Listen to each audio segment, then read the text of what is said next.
A lot of times you having an app where you are trying to play music. I have my Spotify here, so as you can hear, there is some music now playing on my device. I'm using my buttons to turn it up and down, and here again in the control panel. But within your app, sometimes you actually have controls of the sound in the specific app. So have a look at the app settings for that specific app where you are not able to listen to music or hear the game sound or whatever the problem is. So if I turn on the music again here in Spotify, I can actually control the sound.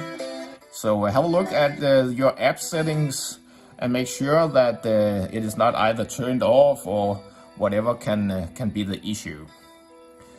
The next thing is sometimes